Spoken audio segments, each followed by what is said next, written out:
Okay. I am Lindsay Lewis, and I work at McPhail Center for Music, administering the McKnight Fellowships for Musicians. And this is a really exciting time of year when we're gearing up for another application process. And I'm excited to be here with you today to talk through the basics of putting your application in, and we'll go over the guidelines. And also Noah Keesecker's here with us to share all of his tips and tricks for creating your resume, and talk a little bit about work samples and also the artist statement, which people always have a lot of questions about. So Noah, thank you for being here today. Yeah, it's great to be here. And I'll do an introduction also at the beginning of my thing, but just so you know, the first part of it, I'm probably just going to hang out with the rest of you and listen, unless Lindsay asks me to come in, and then I'll do my portion, and Lindsay will go over questions etiquette. I'll do the second latter half of it, but it's nice to see you all. Welcome. Thank you, Noah. Noah and I have been partnering on this How to Apply session for quite a while, so it's fun to be back together, be it virtually. And as Noah mentioned, we'll take questions at any time as they come up, but please put them in the chat so that we can kind of track those as we go. And then at the end, we'll make sure to address anything that hasn't been answered for you. And I certainly feel free to take yourself off video if you need to at any time. If you need to take a break or step away, no problem. If there are other things going on for you, no problem. This is just casual. Usually we'd all be together in a room and have a chance to connect. And so we're hoping to have a similar feel as much as possible from our homes here. So I am going to go ahead and jump into showing you the page where you will go to start your application. Okay, so everybody's seeing my screen now, I hope. Okay, good. So this is the accepted platform, which is what we use for proposals. And this is an online application process that we've used for a number of years now, and people seem to have good success navigating it, but they do have support at Accepted that you can contact directly if you have issues with the site itself, or you can always reach out to me with any questions. So just to talk a little bit about the fellowships. The fellowships for musicians have been in place now for over 30 years, and they're just a fabulous, very unusual direct support to artists that happens here in the state of Minnesota. And the McKnight Foundation is one of the oldest and largest of its kind in the country, and they've had support for individual working artists as a cornerstone since 1981. So there are actually 10 creative disciplines now that McKnight has fellowships in, and they have many different program partner organizations administering those fellowships, like McPhail. And they are, really built to honor the work that you've done up until now in support of mid-career musicians. And so when we talk about mid-career, a lot of times we get questions on what that is. And when that's a topic that we really talk about as not emerging, so that you are able to demonstrate a sustained level of accomplishment and commitment to your work as a performing musician, that you have artistic excellence, which can mean a lot of different things, and a distinctive musical voice. We're also talking about having a significant performing career over a period of time. So we don't have a set number of years defined for that, but we are talking about something that's really clearly a part of who you are as a musician, as that you are out there performing.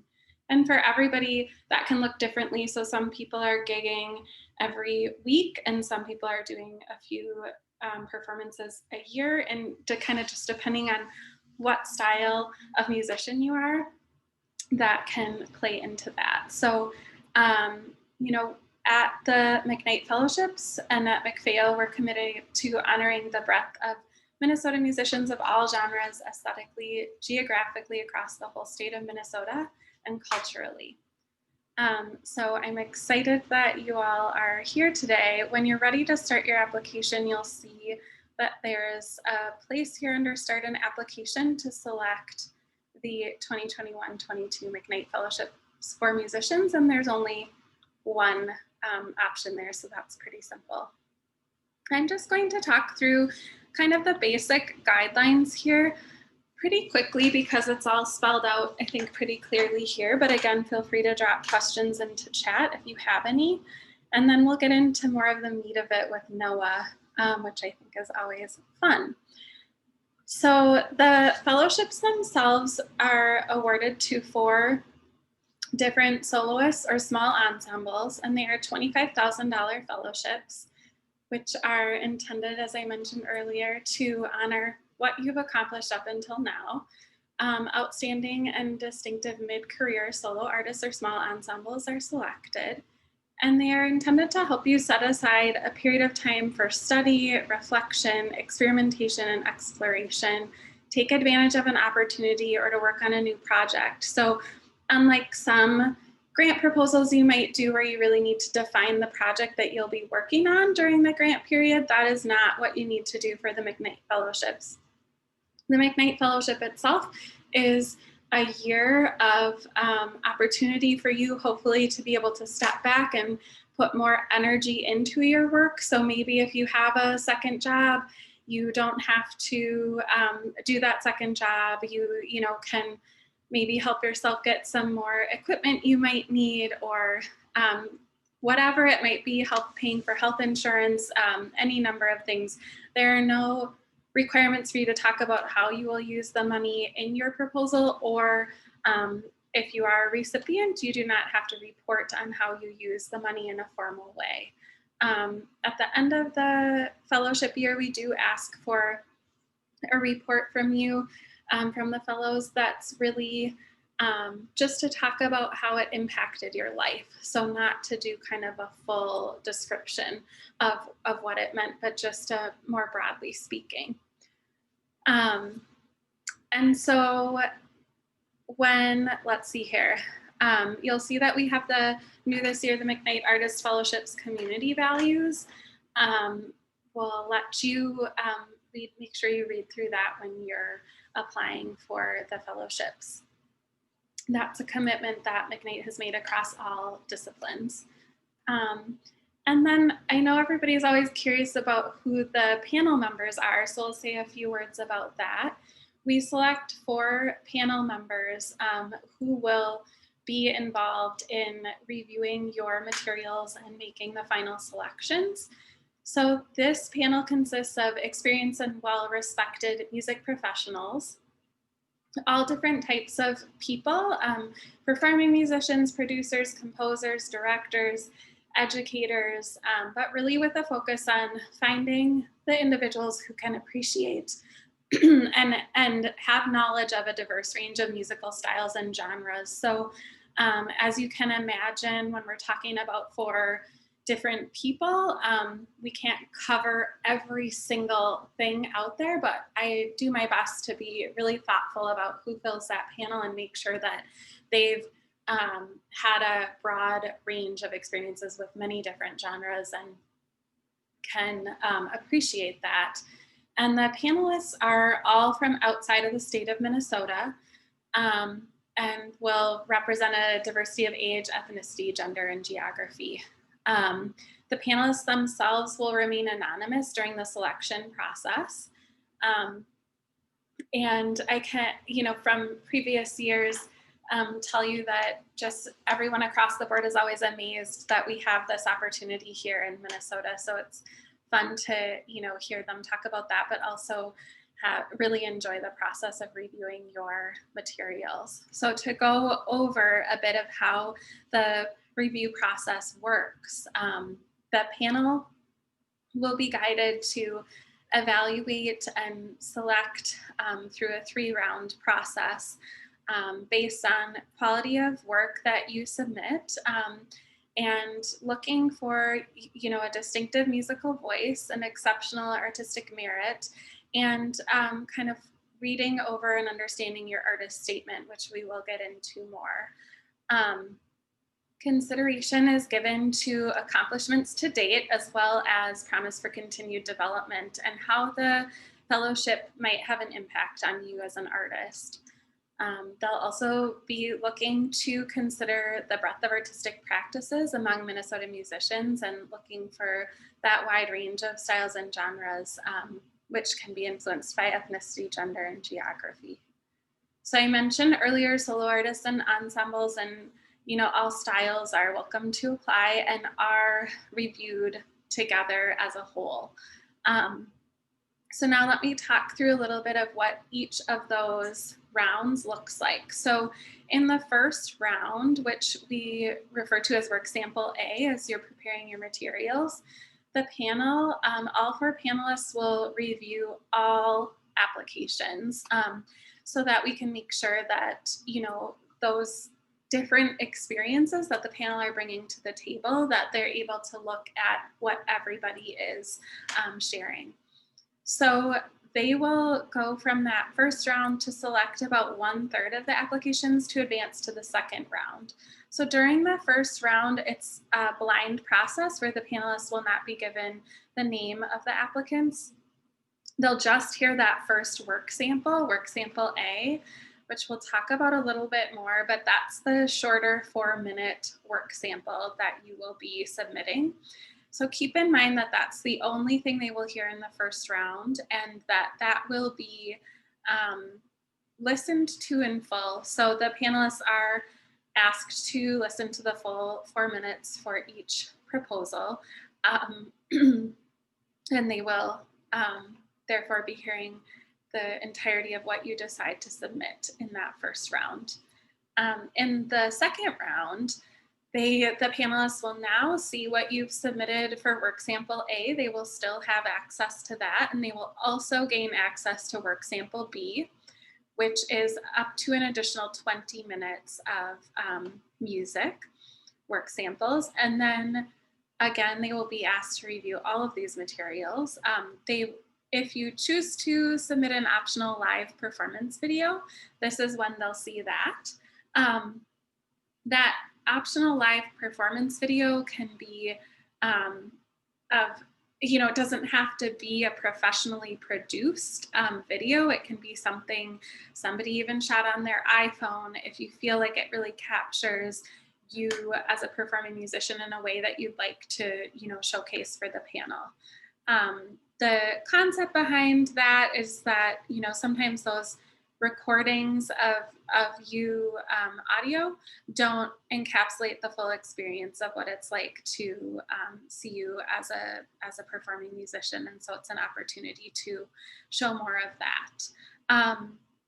Then they will also see your resume, and we'll talk about that a little bit later, and your artist statement. So then during the second round, the panel will review everybody's materials, and then they will meet together via a Zoom call to discuss which of those applications they'd like to see in the finals. And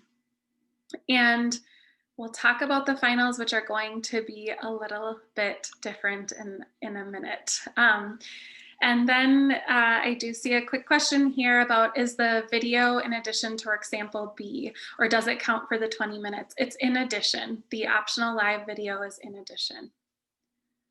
Okay, so it can, and let me say one more thing about that. It's okay if it's the same song that you may have included in A or B. You could certainly include the live performance version of that. It can, or you might select to not do that because you're representing it there, but it can be either. And,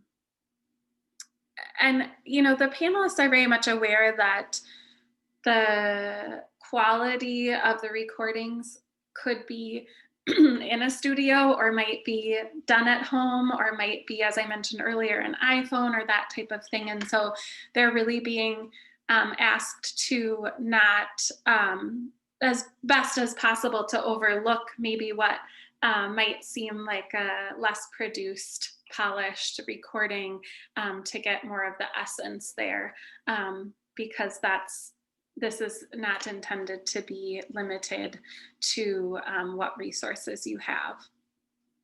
Okay, so then when they meet together on that conference call, they'll select who they would like to see perform at the finals. That will be a total of 9 soloists or ensembles will be selected to perform.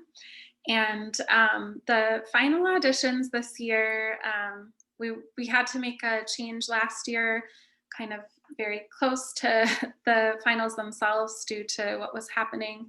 And this year we've decided to just plan for a more hybrid virtual final. So I'm going to talk through that because it is new this year. The final auditions will include 2 parts. Okay, I'm just going to step back for 1 second. We have a question about for the initial submission, you will submit all of your work samples when you submit your application. So regardless of if you make it beyond the first round, you are required to submit all of your materials up front in order to actually click submit on the proposal.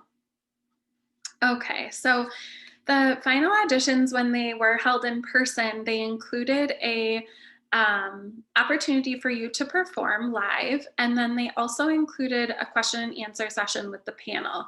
So in order to kind of replicate that experience as much as possible, finalists will be invited to McPhail Center for Music to record a 20-minute live performance in our performance hall.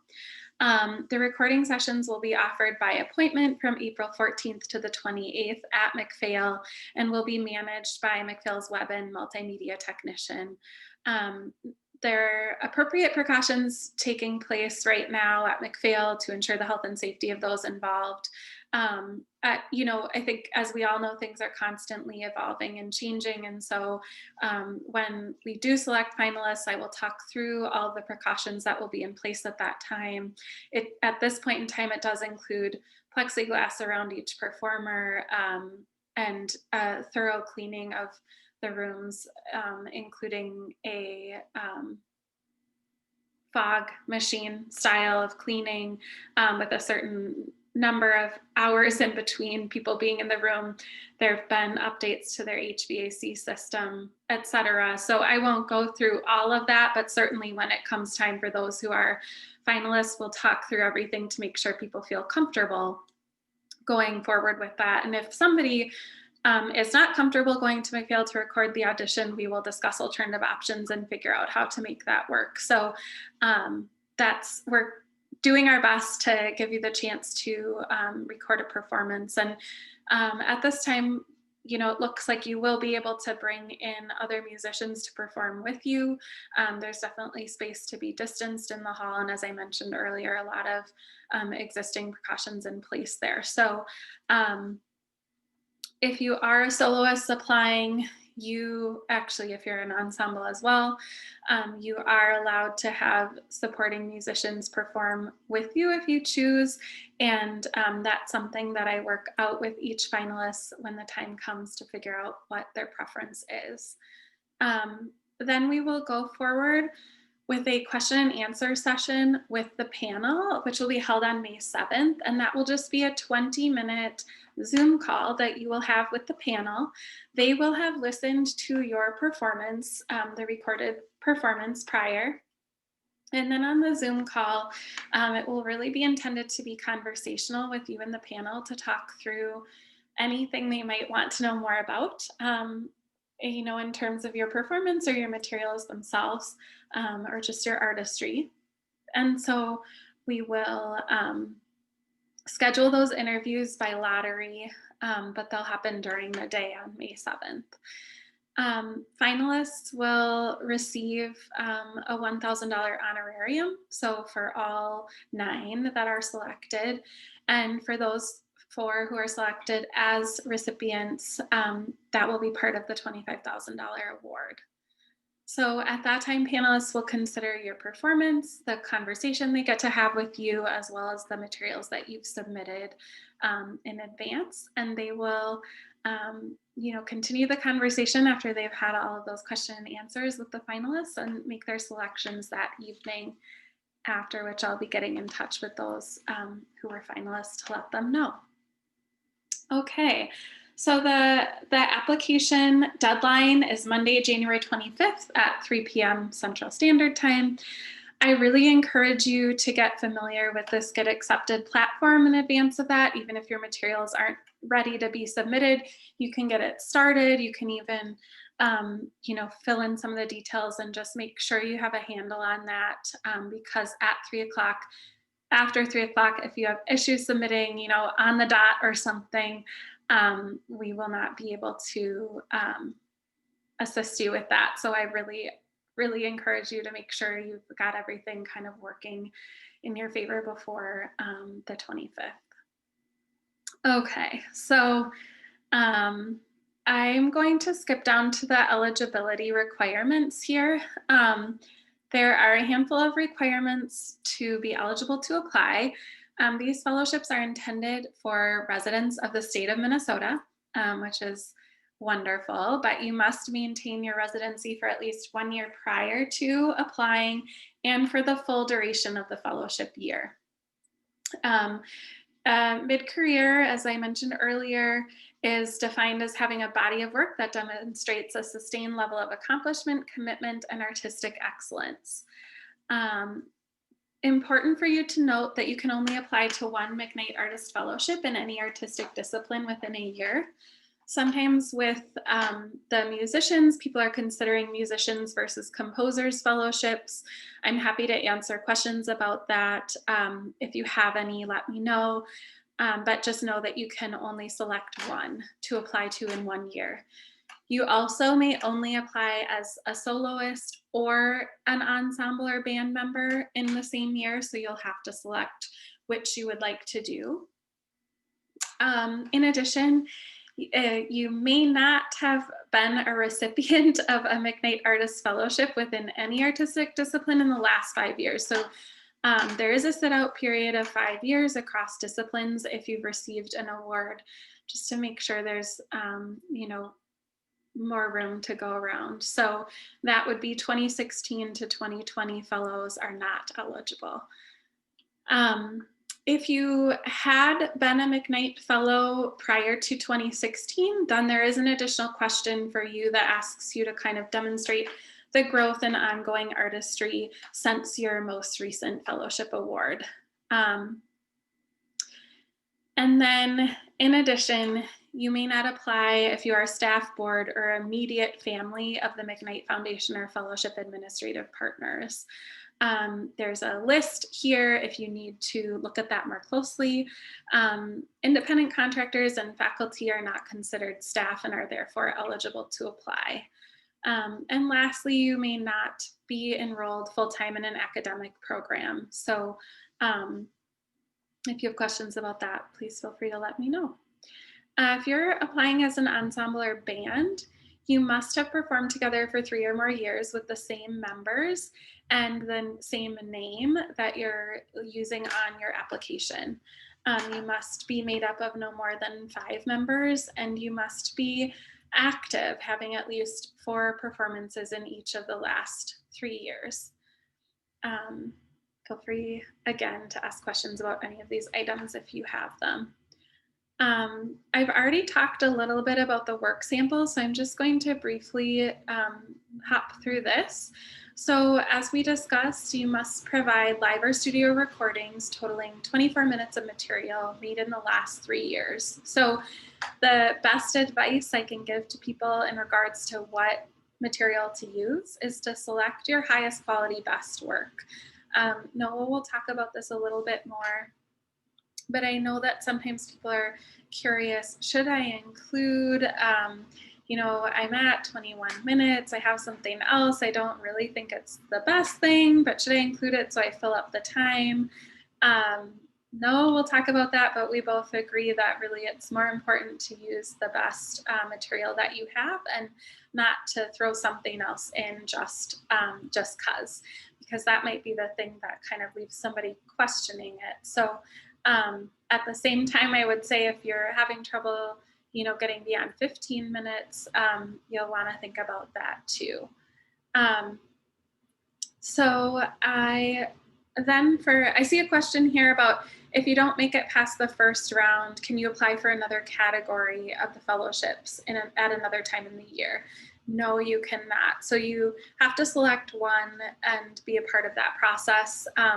We're not all on the exact same schedule, but technically our fellowships are for the same year. So they want to make sure that that's all kept together. So for the work samples, couple of important things. If you are an ensemble or band, you must, the recordings you submit must feature the members you listed on your application.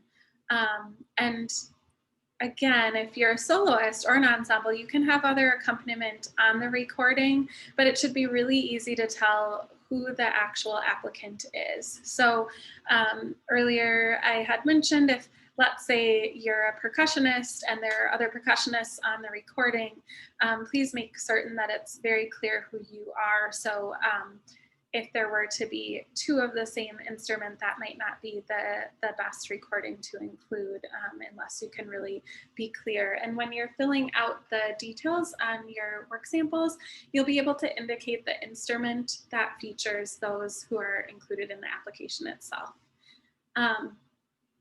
That the panel will see that when they're reviewing it. Okay, and then if there's introductory spoken commentary on your recordings, I would discourage you from including that because I'm going to encourage you to focus on the recording itself for that time you have. Now, somebody submitted a specific question about a little bit more of a multidisciplinary approach, and we'll talk about that. Let's talk about that in a little bit because that is a bit different. Okay, so then work sample A is just the brief 4 minutes or less. It can be multiple different segments of songs if you prefer versus one piece. That's really up to you, kind of depending on your style and what best suits showcasing your skills. So we can certainly take questions about that, but you can fade in and out if there are certain parts you really want to highlight from a piece. And just keep in mind that's the only thing they hear in round 1. And then for work sample B, the additional 20 minutes, they still have access to A.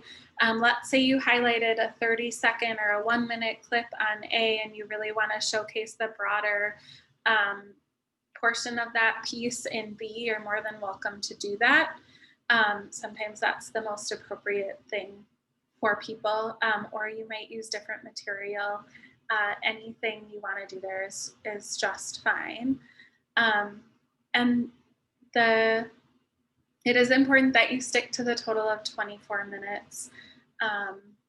And the best way for panelists to be able to review this is to upload those as individual tracks. And again, you might be selecting samples of tracks, kind of depending on what style of music you perform. And if that's the case, I still recommend just uploading each of those segments as one track because it's easier for the panel to be able to listen through or go back. You are also asked to submit a list of works. So a supplementary page, it can just be a PDF, including the names of the works and composers that you submit on A and B.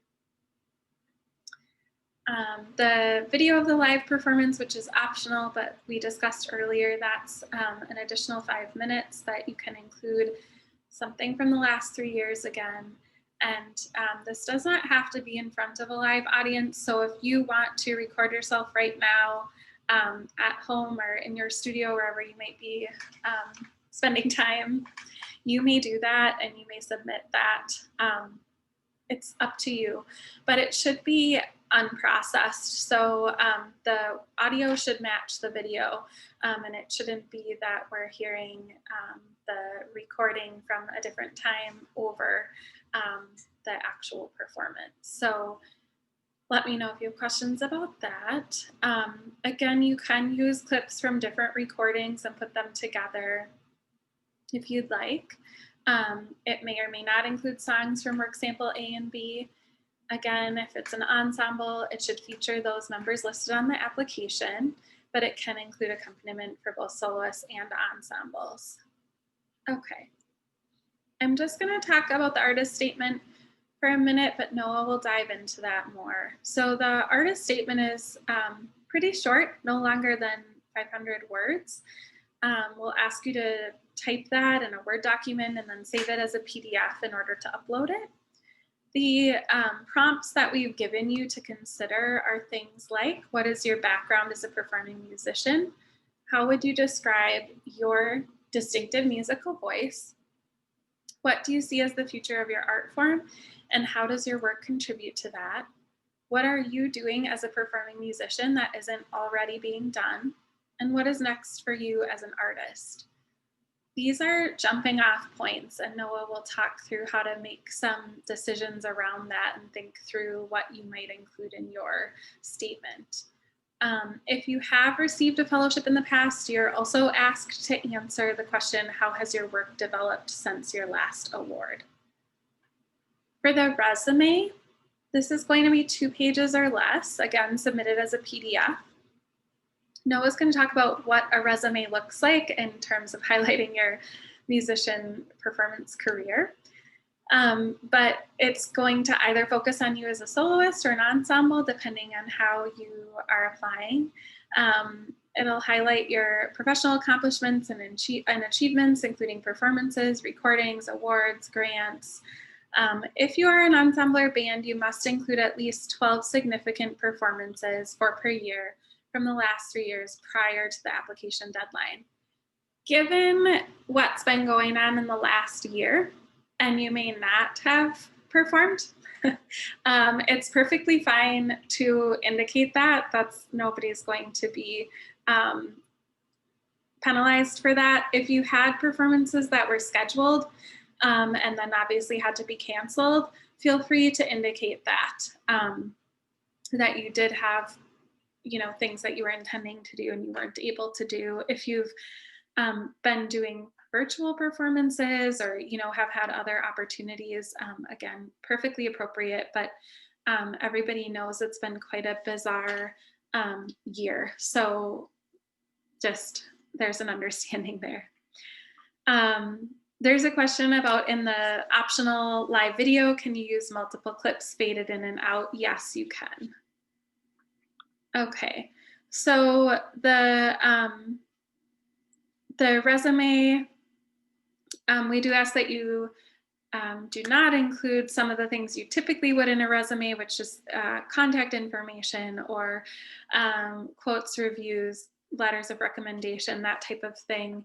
And the rationale behind that is we're asking the panelists to make their selections based on the materials that you include and submit in this application. And we're asking them not to look further than that, to try to keep the playing field even, and everybody who's able to submit their materials will submit what they have, and that's what should be reviewed.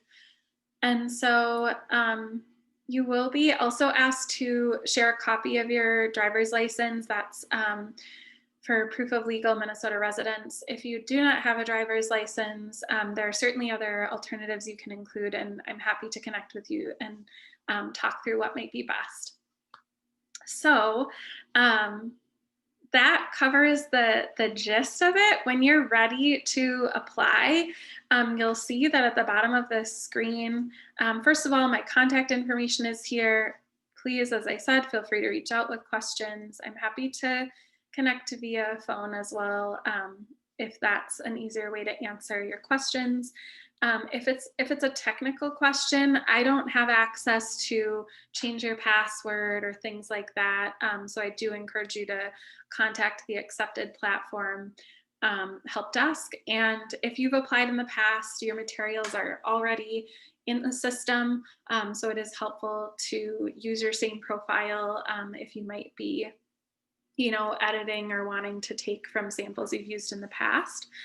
And then again, given what we're going through now, it might not be an option to go to your local public library, but if you need help with accessing computer or internet, here are some options.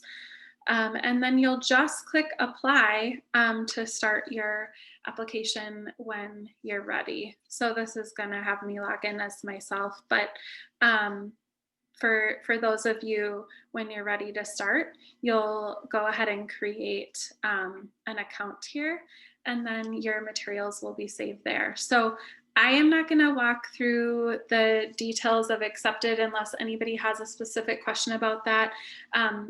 Up until now, people have been really successful at doing that, and I'd rather make sure we have time for Noah to share. And then I'm just going to answer one more question I see coming in the chat. If you make it to the final round, when will final repertoire selections need to be sent in? So the date that you will be selected for, in the past, we did everything by lottery so that we could have it as fair as possible. Nobody necessarily wants the 8 a.m. slot, but at the same time, nobody's performing at kind of their preferred time technically. So the way that it's going to work this time around is we're going to work with you to figure out when you can come in for that final audition. And I'm just going to go back. Okay, great. Go back here. Because of course, these dates aren't fully cemented in my mind at this point either. So for the final auditions, between April 14th and 28th, you do not need to share your final rep choice before the day of your performance. That's something that I'll take the day of your performance, and I'll be sharing those recordings with the panel prior to that May 7th, kind of what we're calling finals day with the question and answer. But you don't have to get it to me in advance of actually doing the recording. I will be sharing with you whether you've made it to the finals the week of April 5th. So it's a little bit tighter timeline than in the past where we were able to give a month notice.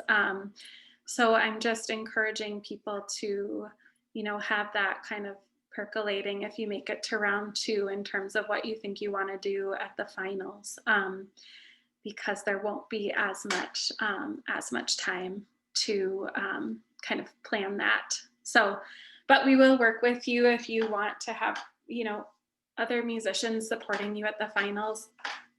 We'll work with you to try to find a date that can work for you and the others within that time frame. I see another question here.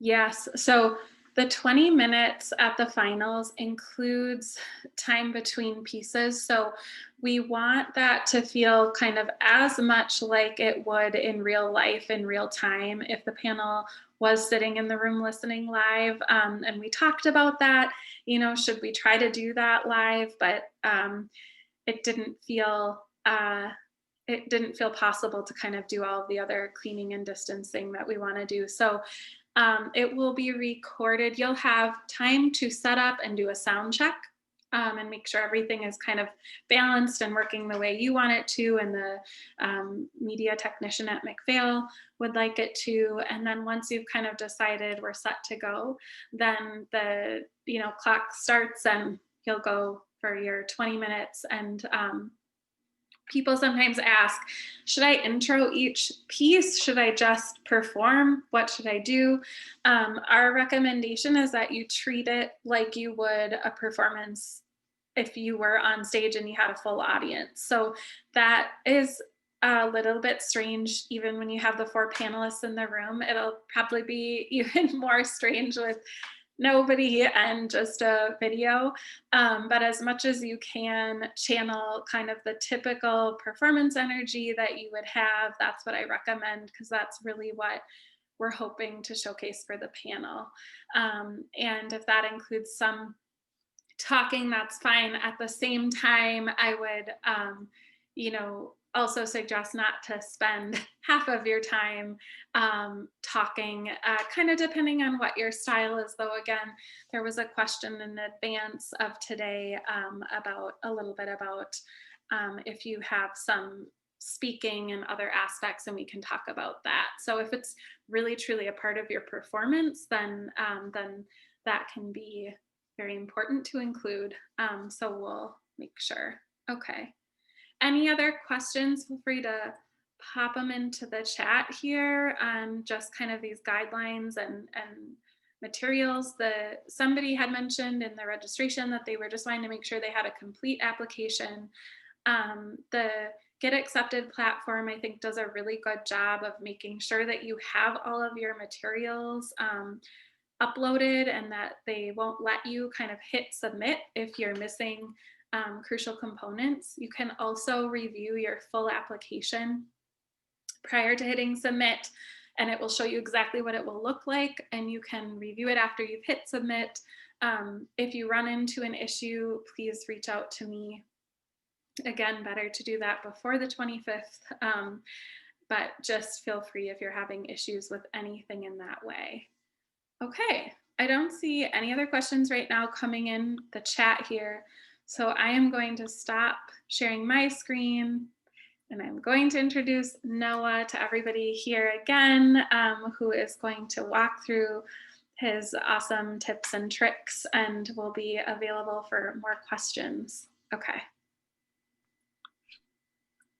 Go for it, Noah. And action. Hello, everyone. My name is Noah Keesecker. I am a composer and multimedia artist and independent creative consultant. As Lindsay mentioned, she and I worked together many years. I spent just over 11 years at Springboard for the Arts as the program director of artist development, which means I led a lot of the professional development, workshop curriculum, consultations, and then partnerships with the McKnight fellowship sites to do this sort of thing, to prep you on the front end and then provide other sorts of career support afterwards, whether you win a fellowship or not. So that's a little bit about my background. In my presentation today is not the answer to the perfect application. As Lindsay mentioned, there are so many ways to tell the story of your creative life. And so I have a slideshow and some exercises. Certainly questions will pop up whenever we get into talking and writing about ourselves. I know it's a very sensitive, stressful topic at times. Or as I like to say, as a music person, if writing about my life was what was easy and natural, I would have become a writer, but I didn't. I became a musician because music is how we express ourselves, right? So with that, I'm going to pull up my presentation. So just give me 1 second.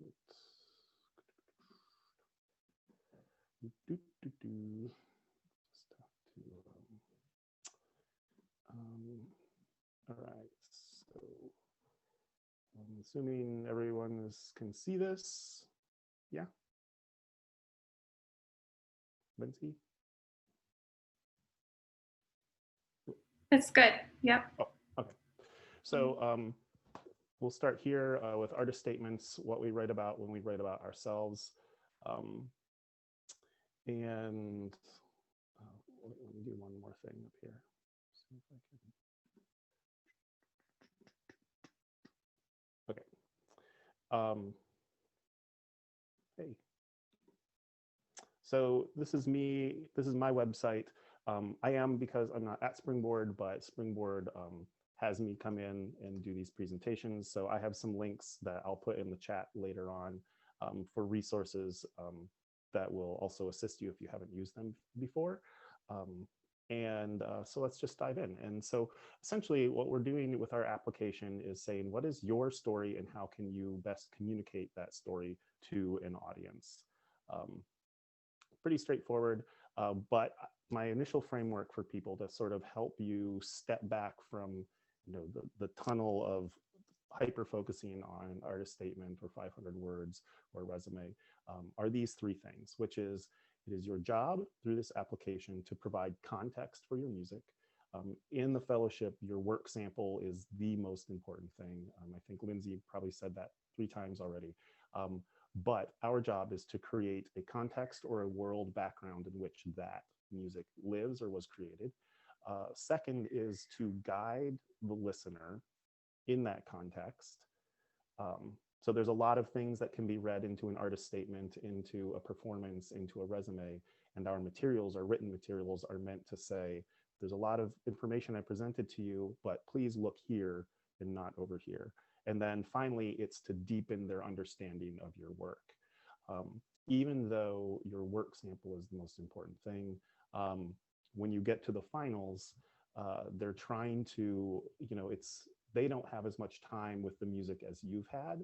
And as we all know, the arts are very rich, and sometimes a footnote or an artist statement or a resume can really help a person go back in round 2 or in the final round. And when they hear that sample again, they say, ah, I see, this means more to me now. So if you could take those 3 points as a beginning framework, context is the landscape your work exists in, guide is the signpost saying this is the direction I'm going, and third, the result is that you will deepen the understanding for the person that's looking at your materials. And this hopefully comes together in a succinct story that encapsulates your passion, your vision, and what is most significant about you and your work. And that's all the parts of this will make hopefully a holistic little worldview of where you're coming from. So these are some elements, as Lindsay pointed out with the prompts in the application packet. None of these are required. None of them are the magic bullet or the best jumping off point. But in addition to Lindsay's, which are pretty specific, and I like them because they're very human focused, these are some more general topics that perhaps you'll look at them and say, oh yes, my work is grounded in technology, but not politics or something. So an example of context would be some of these. The historical significance, where do you fit into a timeline, and where did you come from? So this would be talking about the past elements, influences, and I have another exercise to explore that a little bit later on. You can talk about physical aspects of your work. If there's a performative component to your music, as Lindsay mentioned, there sometimes is, then that could be expressed in describing the scale or the style or the medium or the physical instruments in the places that you perform music. So there can be a physical aspect. Subject matter, obviously, are themes, patterns, topics. Your songs are about love. Your songs are about love.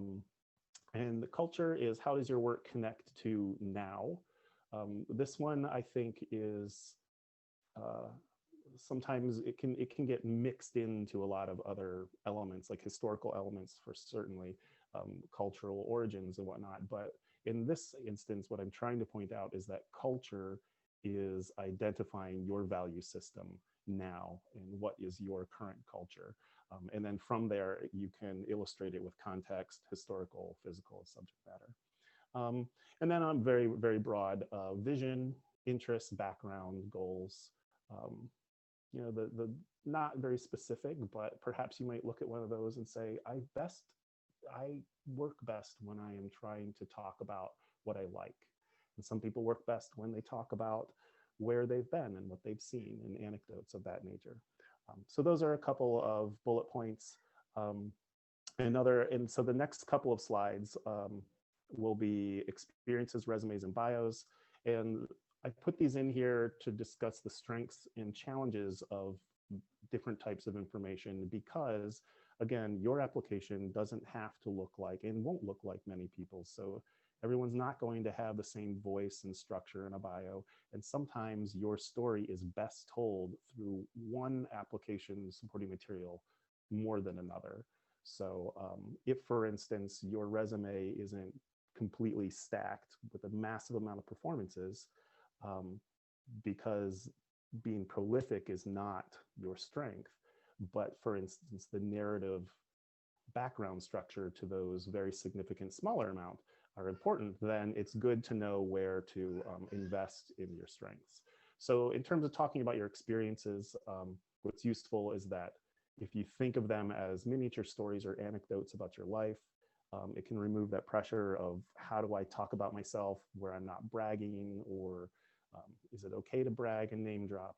Think of it more that it's a flexible, less traditional format of storytelling. It has the widest amount of variety in terms of the format. So an artist statement is totally open form. It's anecdotal and story driven, and allows you to highlight meaningful events. If we were to look at the resume, which is a data document, right? Sometimes you list a lot of things in there because they happened and you want to show an overarching chronological path, but a viewer doesn't necessarily know which of those bullet points in your resume are the ones that are significant and meaningful. So if you connect the word meaningful events to the context that I was talking about earlier and the guiding, that might be a bullet point used to be like, how do I highlight meaningful events and occurrences, either from my work samples or from my resume. And then the other thing is, sometimes this artist statement can hold experiences that may not fit well in other formats. I just remembered I have a fun pointer. Holds experiences that may not fit well in other formats. So you might have something that happened that just doesn't have a bucket in your resume, or you have a performance that shouldn't be a work sample, but it influenced significantly something in your life. The artist statement and the experience of that can be described in words, and it's good to keep note of those. The challenges here with artist statements obviously requires careful and skillful crafting. You have a vast, broad, rich life, and so curatorial choices, finding focus when there's so many tangents and angles you could come from is a challenge, and then capturing the scope of your work. We'll probably come back to the scope portion of it, but for now, those are things that might go in an artist statement.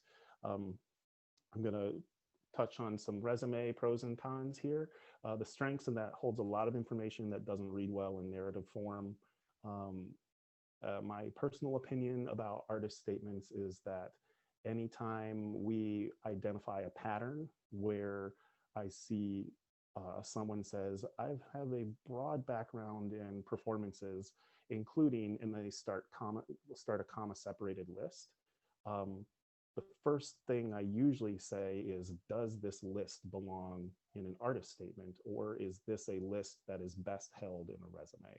And resumes are really great for simply conveying a lot of information quickly in a short amount of time. And I have a sort of summary of this at the end. Two, they're formatted and they're easily read. You can find all numbers of resume formats. It's important that you curate that format and construct it in a way that focuses the energy, again, guiding people to understanding for your work samples. So if you, the common questions are, a lot of my performances have been as a house band, or I have a weekly gig that doesn't look like Carnegie Hall, but it's pretty significant when you know that I've been basically playing once a week for an audience for 10 years. And so what is important about that, and how do you communicate that? Also, sometimes you may have a 20-year career and you did have a Carnegie Hall performance 18 years ago. If in a resume format, typically chronologically, that would be way down, buried at the bottom. So the answer is, how do you format that and create a structure where it allows you to bring that to the fore and say, I know it wasn't yesterday, but this was a significant part of me leveling up in my career.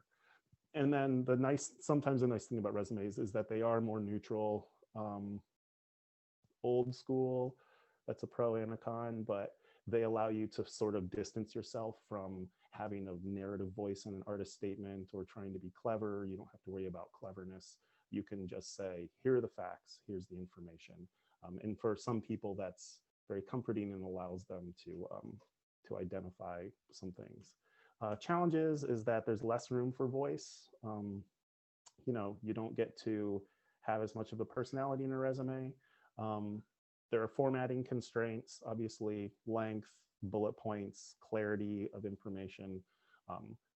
Resumes that are difficult to read and parse because they're excessively cluttered or the formatting is not consistent actually confuse and stress readers out because they get frustrated trying to navigate the format.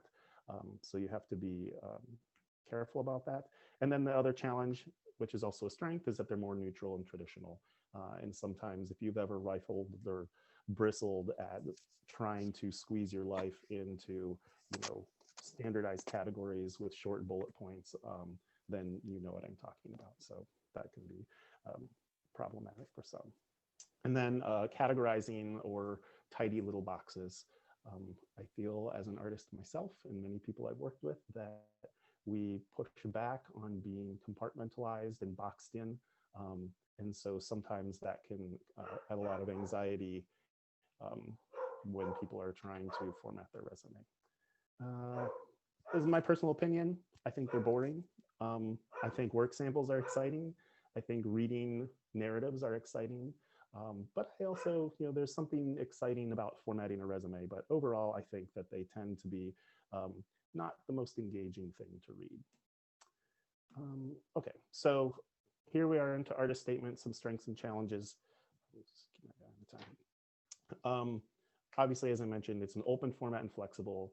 It allows for a formalized or not formalized voice and style, the structure to carry a story or narrative, and then the ability to highlight notable accomplishments and providing deeper context. So those look a lot like describing experiences, but the artist statement really excels at carrying that sort of information. Challenges to this are that long lists don't work well.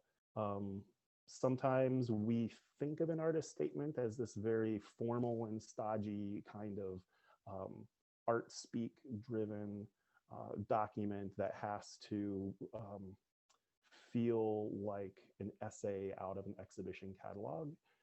And that can box us in sometimes. I've read so many, and I have great memories of ones that are so refreshing when they are not that. I can think of some fellows whose artist statements were almost avant-garde in a way with relation to the work that they're creating. And then all of a sudden, this person just kind of jumps off the page, and it's really enlightening to be guided in that direction in the reading. And then it requires careful crafting. So if writing and narrative structures are not your strong suit, then this can also make you feel a little bit hemmed in. So this is where we're going to get into some of the exercises. And I will just pop over here real quick. You'll have to bear with my super fun bopping around. So I'll put this in the chat over here. This is a link to Springboard for the Arts Work of Art Toolkit. It has some of these exercises in it. So aside from the presentation, if you haven't downloaded that before, you can get it for free, the PDF. It just got a really lovely reboot in 2020. But because some of these exercises I developed for the purpose of the workbook, they're in this presentation, they're also in there. So you should definitely get your hands on that when you can. I haven't been keeping an eye on the chat. Are we okay with questions for now? Okay, great. Carry on.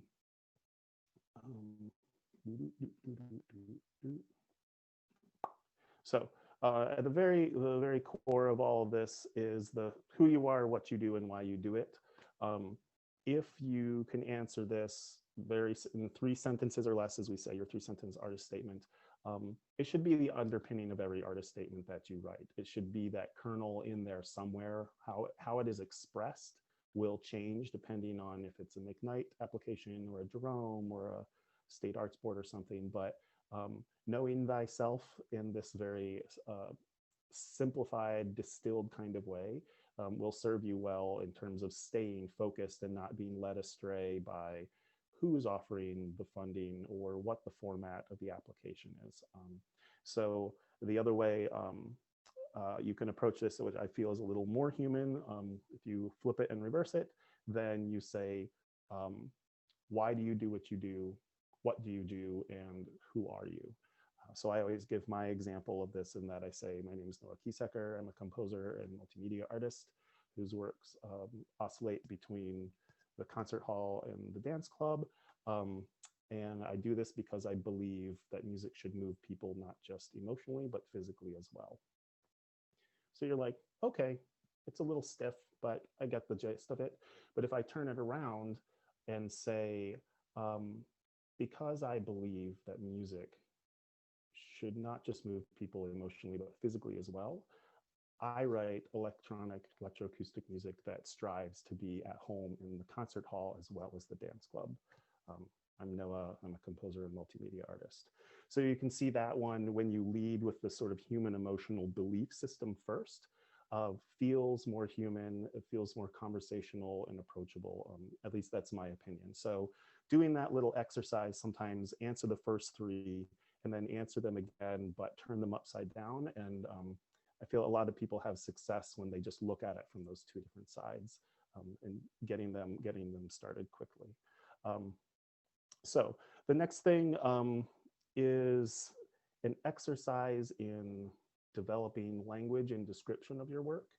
It doesn't necessarily produce an artist statement in and of itself, but it produces a lot of those context and experiential driven bullet points that I mentioned at the top. And so there's 5 facets here, as I call them, for you, or categories to think about ways to describe your work. So the first one is to describe what you do in facts. So nothing subjective, only concrete evidence, which would be materials, process, use objective and not subjective language. And this is not trying to, like, you're not trying to have a voice or a style here. You're just trying to get down irrefutable information that if you put it in an artist statement, no panelist could refute it. Say, this is my work listed in facts. They would have to say, yes, it is. Yes, you play the lute. That is a fact. So it's a good way to just sort of get all of the non-subjective, non-style cleverness out of you and onto a piece of paper or computer. Influences and inspirations. This was in one of the prompts that Lindsay has in her sort of jumping off points. But where do you get your ideas from? What inspired you, and or what has, whose shoulders are you standing on in a way, or what branch of the artistic tree are you climbing and growing from? And so this one, as musicians, I think is really common, because we often, when encounter somebody and they say, oh, what kind of music do? You will describe it in relationship to other people that they might have heard already.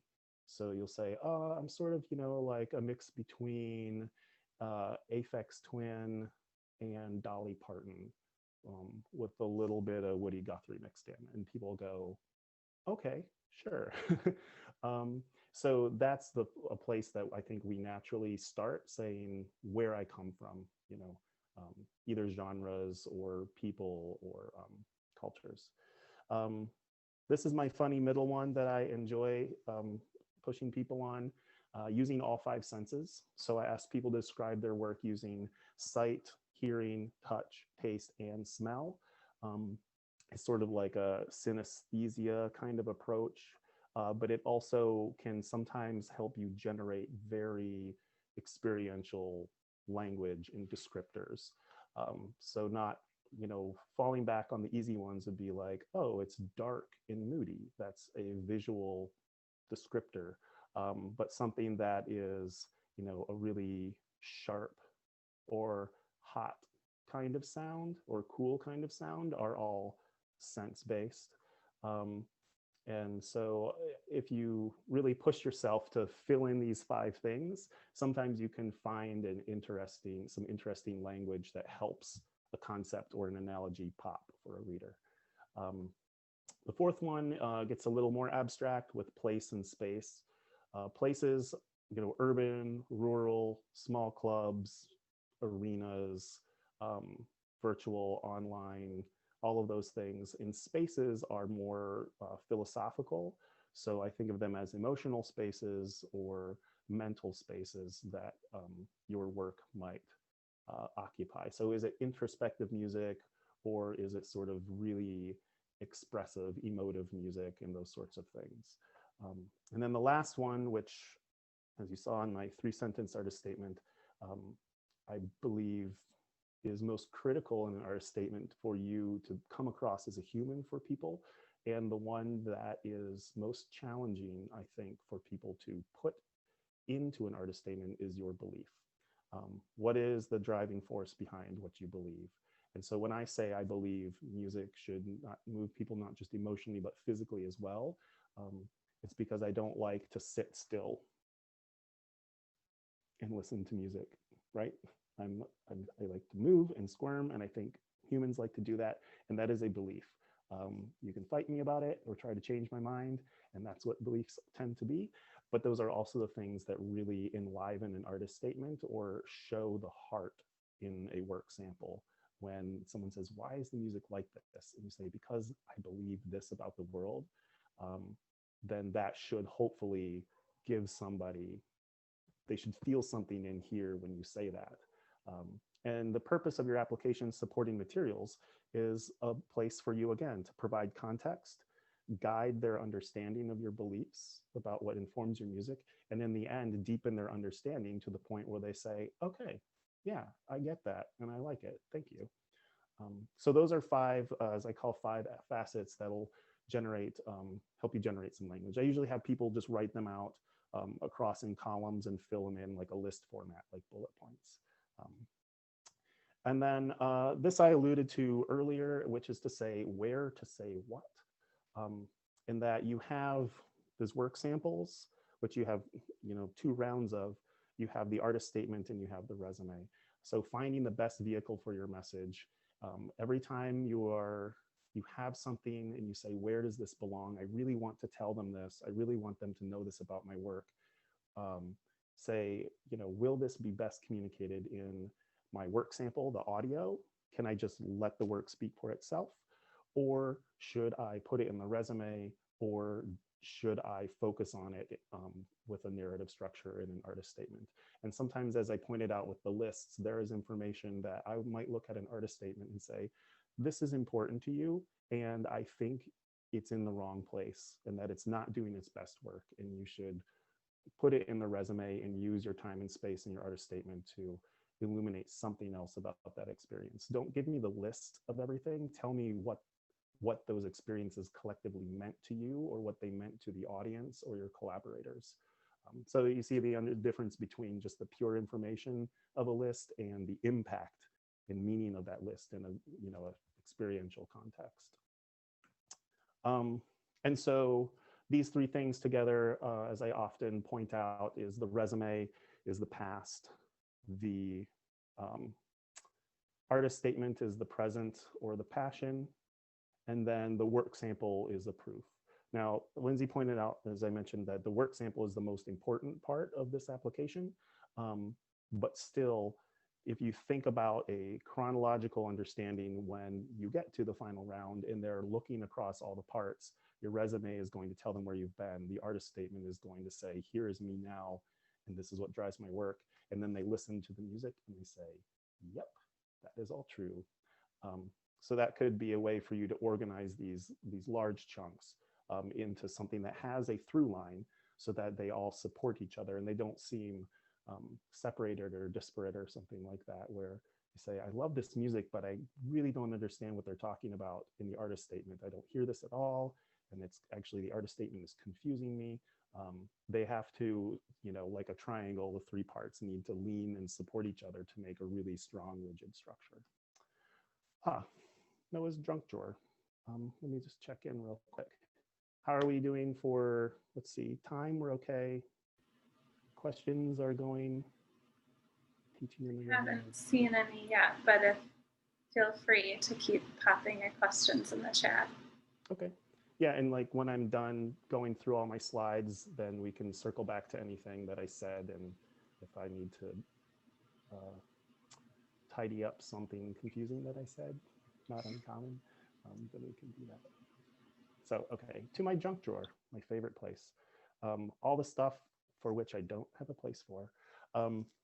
Also, I call these tips and pits. So I say, watch out for the long windup. This is where you have something important that you want to say, but you feel that it needs a lot of backstory. Or you say, let's start at the beginning because it's a very good place to start. That's totally not true. Because if you're trying to build something that says, I'm going to ramp up, and then 2/3 of the way through, I'm just going to like drop this mic on you and your mind is going to blow. When they're reading 80 applications, that's not always the best way to communicate what you're doing. So be wary if it takes you a whole paragraph to just sort of do formalities. And then in the second paragraph, you're saying, what I'm really trying to say is this. I say, just say it at the top. Start out with clear, concrete, concise, active language, meaning you don't have to put all the adjectives in now. You don't need to be fancy and frilly now in your first or second draft. You can work that out later.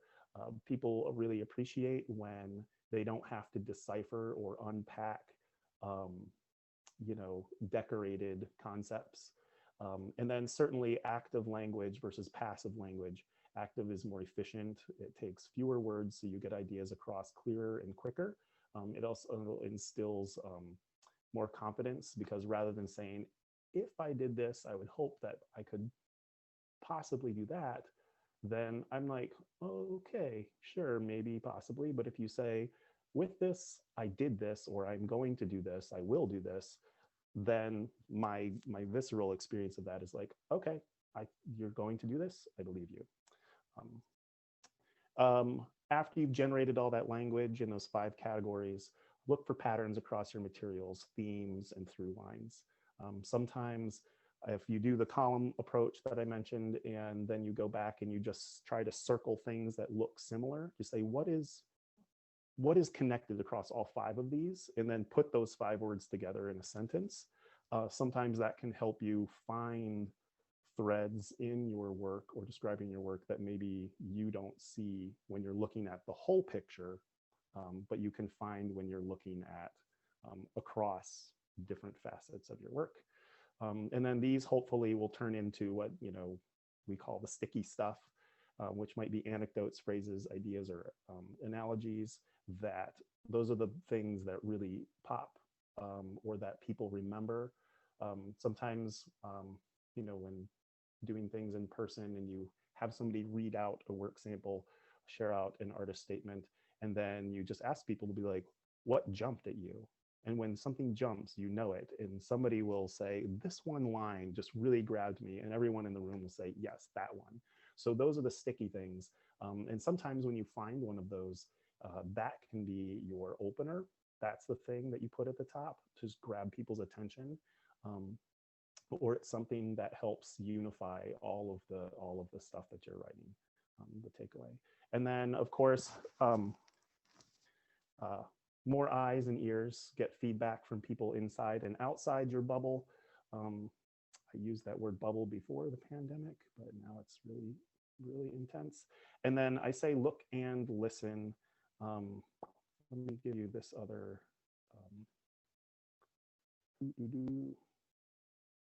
This is the new Springboard's artist career consultations.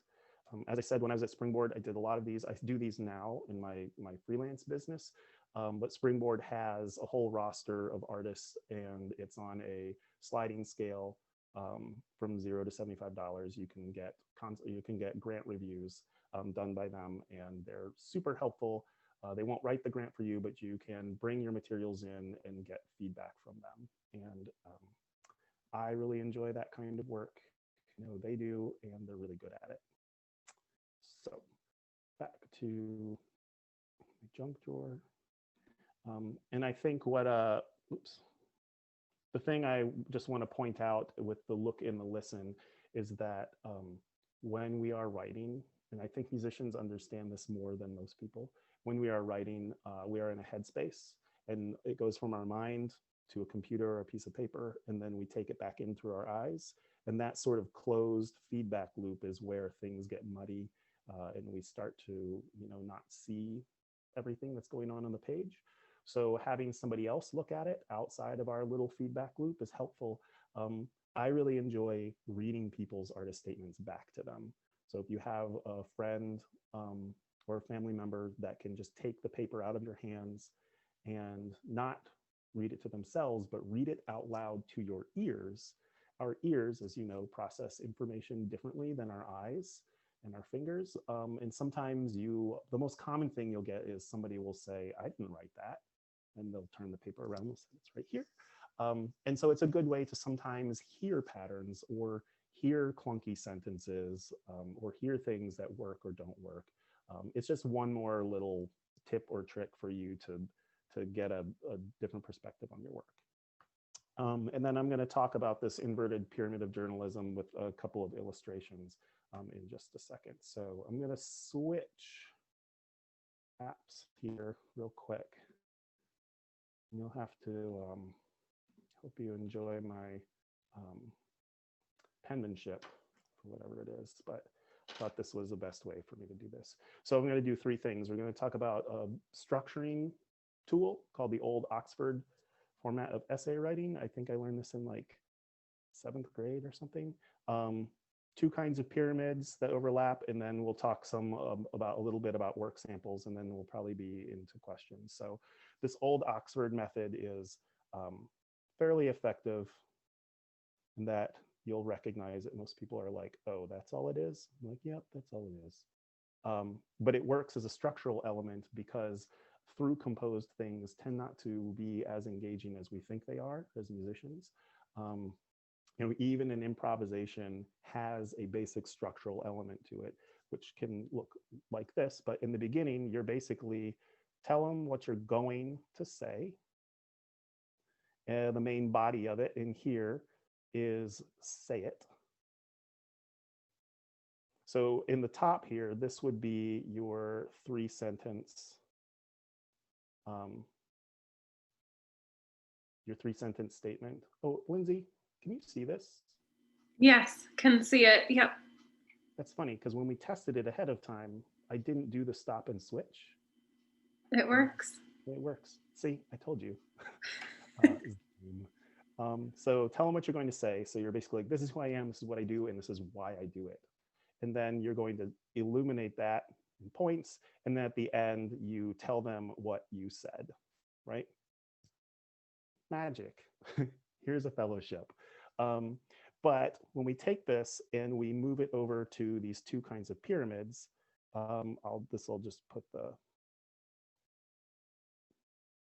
my rectangles are not quite on point today. And this is our classic inverted pyramid of journalism, where basically you have at the top the most important information or the crucial information. And in the middle, and we'll see this in journalism in a column, you'll get sort of like supporting stuff, important necessarily details. And at the bottom, I won't call it trivial, but I am going to call it trivial. Details that are nice to know, but if you don't have them, then you'll still get the gist of what's going on. So when I was saying the long windup that people do sometimes is when they are starting with in this category of supportive or trivial things, and then they're trying to work their way up to this most important stuff. And that is asking of a certain kind of investment, blind investment from a reader that you don't know. So what we do is we overlap this triangle to here, and we front load it with what's essential in one, supporting details in 3. And then by the time we get to the trivial one, it will make more sense in a second when I show you the other triangle, like this. And this is your reader, penmanship, and what they know. The reader knows. So at the beginning, the reader knows very little, right? They're like, I don't know anything. So you have to give them the most important information up front. Once you get to number 2, the reader is like, oh, maybe I'm interested, right? And so your supporting details are giving them insight. That's supposed to be a light bulb. And then finally at the bottom, a really squished happy face. But down here they have a lot of information. So their brain is all full of lightning. And when you put these two things, I hope this is making sense. It's looking a little wild over here, but that you have one triangle that goes over the top, which is the type of information, and then it maps in an inverted way onto the reader's experience. This is you, and this over here is them. And then that is 3 levels of structure that you can think about when you're writing this. So if I were to go back to this more simple view and say, set up the structure like this from the previous exercise, put in the to say, the say it, and the said. And then when you go to, oops, let me pop over here. And then once your structure is like this, think about your activity, most important information, and over top of that is their understanding. And what I think should happen here is that if you do this, when you say, this is what I'm going to say, and they're skeptical, by the time they get to the bottom, if you've done your job and you say, this is what I said, then they should understand you now. And if they went back up to the top, this would be old news to them. So hopefully that makes sense. If it's, I can answer questions afterwards, but that's the sort of 3 layers of structure and things. And then really quick about work samples. And before we do some questions, I think about work samples, is a simple Venn diagram of if you have the 3 elements, which is the quality, the documentation, and the representation, like this, then in there is a quick and easy way to say my best A game work samples should be my best quality work, my best performances. It should have the best possible documentation I can have for those good samples. And it should show a representation of me either historically or preferably now that is accurate to my skill and my vision. It seems kind of straightforward, but there's often times where I can have a really quality sample that seems to represent, and unfortunately, the documentation of it detracts in a way that I can't parse out what's happening. It's less common these days with technology, but it still can happen. Other times, as Lindsay mentioned, you might try to squeeze in an extra 4 minutes into your work sample, and because the documentation, it was a professional shoot, and it is, you know, pretty relevant content, but your performance was not your A game. It was like a B+ game.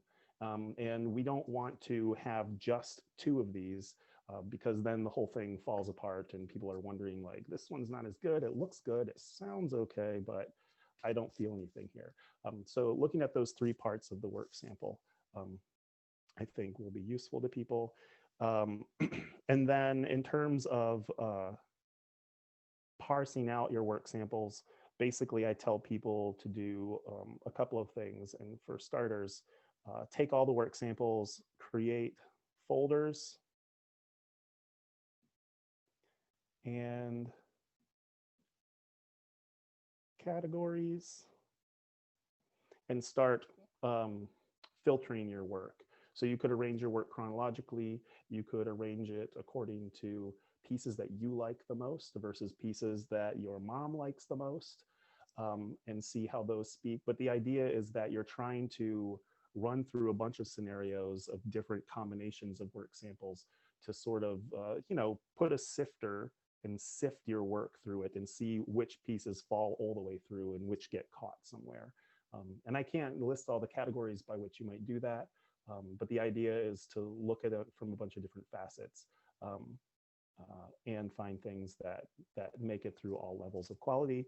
And then your job number 2 is to curate those samples, so that they line up with your other materials.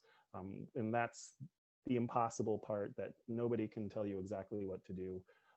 But it's selecting whether you have a 4-minute sample or if really all you need from that is a minute and a half in the middle.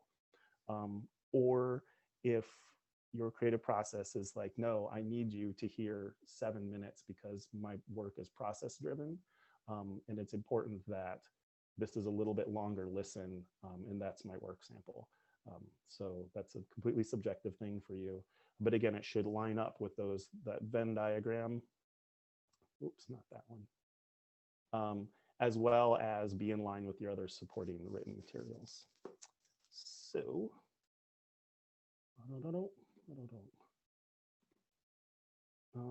back to the slides. Yeah. So going back, just to reboot here at the beginning, creating a framework for understanding. Have you provided context for your listener? Have you helped guide your audience in that context, pointing them either in your resume, your artist statement, or your work samples about what they should be listening to? And then do your materials deepen their understanding of you and your work? And then again, please remember, this is about how you tell your best story. And that if you get into this game of trying to please other people, it's the first and fastest way to not be authentic to the work that you're creating, or at least talking about the work that you're creating. It's very common, people will ask to look at other people's artist statements and bios, and then they see things that are really engaging and try to mimic those, but then that's not their story, it's somebody else's that they're trying to do a Mad Libs of filling in like details for statements that aren't theirs. So this is about you, and you should be as true to your written materials as you are to the performance of your music, when possible. So that's the end of my presentation. Again, this is my personal private information. You're welcome to reach out to me if you would like, but I did, as I said, put in the comments or in the chat there that the career consultations and the work of art toolkit at Springboard are absolutely excellent. And I encourage people to seek out feedback to help refine their